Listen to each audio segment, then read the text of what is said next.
प्यारे बच्चों, आप सब कैसे हैं। आप सभी विद्यार्थियों को मैथ क्लास एमपी स्वागत करता हूं।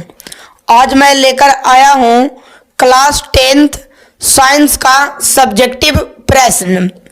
क्वेश्चन नंबर 1 है, आंखों की समंजन क्षमता से क्या तात्पर्य है। तो चलिए इसका आंसर देखिए। मानव नेत्र की वैसी क्षमता जिसके कारण नेत्र लेंस की फोकस दूरी बदल बदल कर स्पष्ट प्रतिबिंब प्राप्त किया जाता है, ऐसी क्षमता को आंखों की समंजन क्षमता कहलाता है। तो आंखों की समंजन क्षमता बोर्ड एग्जाम 2024 में 2 अंक वाला में पूछा जाएगा। आइए क्वेश्चन नंबर 2, नाभिकीय संलयन क्या है। बड़ा अच्छा क्वेश्चन है, 2 अंक वाला फिजिक्स का। वह प्रक्रिया जिसमें 2 हल्के नाभिक एक भारी नाभिक बनाने के लिए जोड़ते हैं उसे नाभिकीय संलयन कहते हैं। अगला क्वेश्चन है, मोस्ट इंपोर्टेंट, उत्तल लेंस और अवतल लेंस में अंतर। उत्तल लेंस और अवतल लेंस में अंतर। एक तरफ बॉक्स बना लीजिए उत्तल लेंस और एक तरफ अवतल लेंस। उत्तल लेंस का पहला पॉइंट, इसे अभिसारी लेंस भी कहा जाता है। और अवतल लेंस का दूसरा पॉइंट, इसे अपवर्तक भी कहा जाता है।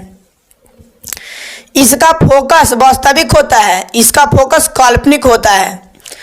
उत्तल लेंस की क्षमता धनात्मक होती है, अवतल लेंस की क्षमता ऋणात्मक होती है।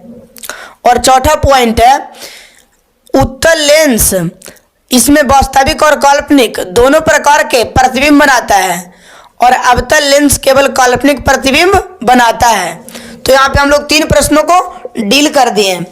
चौथा नंबर प्रश्न देखिए। चौथा नंबर प्रश्न बड़ा अच्छा क्वेश्चन है। क्वेश्चन नंबर 4, फ्लेमिंग के दाएं हस्त का नियम को लिखें। जब हम अपने दाएं हाथ की 3 अंगुलियां तर्जनी, मध्यमा और अंगूठा को लंबवत इस प्रकार फैलाते हैं कि तर्जनी चुंबकीय क्षेत्र की दिशा, अंगूठा चालक तार की गति की दिशा व्यक्त करती है, तो मध्यमा चालक तार से प्रेरित विद्युत धारा की दिशा को बतलाता है। उसे फ्लेमिंग के दाएं हस्त का नियम कहा जाता है। अगला क्वेश्चन है जी केमिस्ट्री का। अगला क्वेश्चन है केमिस्ट्री का, सूचक क्या है। सूचक वैसा पदार्थ है जो अपना रंग या गंध परिवर्तन के द्वारा किसी विलयन की अम्लीय या क्षारीय होने का सूचना देता है, उसे सूचक कहते हैं। सूचक केमिस्ट्री में 2 नंबर का प्रश्न आता है। सूचक जो होता है अम्लीय और क्षारीय होने का सूचना प्रदान करता है, उसे सूचक कहते हैं। और अगला क्वेश्चन है केमिस्ट्री का कार्बन चैप्टर का, कि समजातीय श्रेणी से आप क्या समझते हैं। कार्बनिक यौगिक का वैसा श्रृंखला जिसका क्रियाशील समूह समान रहता है तथा जिसके 2 क्रमागत सदस्यों के बीच का अंतर CH2 होता है, उसे समजातीय या सजातीय श्रेणी कहते हैं। और अगला क्वेश्चन है हम लोग का केमिस्ट्री का तीसरा नंबर, यानी 7वां नंबर इसमें हम लोग होगा। 7वां नंबर प्रश्न, केमिस्ट्री का तीसरा नंबर प्रश्न और ऐसे 7वां नंबर, जस्ता के 2 अयस्क के नाम लिखे एवं सूत्र। पहला जिंक ब्लेड जिसका सूत्र होता है ZnS। दूसरा कैलेमाइन जिसका फॉर्मूला होता है ZnCO3। और अगला बायोलॉजी का क्वेश्चन 8, क्वेश्चन नंबर 8 बायोलॉजी का, आहार श्रृंखला किसे कहते हैं, उदाहरण दे। किसी पारितंत्र में पोषी स्तरों के समूह को आहार श्रृंखला कहा जाता है। जैसे घास को कीट खाता है, कीट को गिरगिट खाता है और गिरगिट को बाज खाता है। 9 नंबर क्वेश्चन बायोलॉजी का बड़ा अच्छा क्वेश्चन है, पुनर्जनन। पुनर्जनन क्या होता है।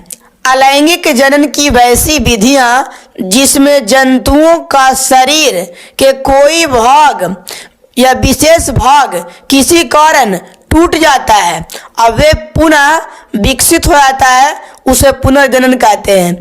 जैसे आप छिपकली के देखे होंगे, उसका पूंछ टूट जाता है तो वह अपने आप पुनः विकसित हो जाता है। छिपकली का पूंछ, तारा मछली, प्लेन एरिया, गोनोरिया, ईटीसी। और अगला क्वेश्चन हम लोग का है बायोलॉजी का जी कि जीवाश्म से आप क्या समझते हैं, यानी जीवाश्म किसे कहते हैं। बड़ा अच्छा क्वेश्चन है।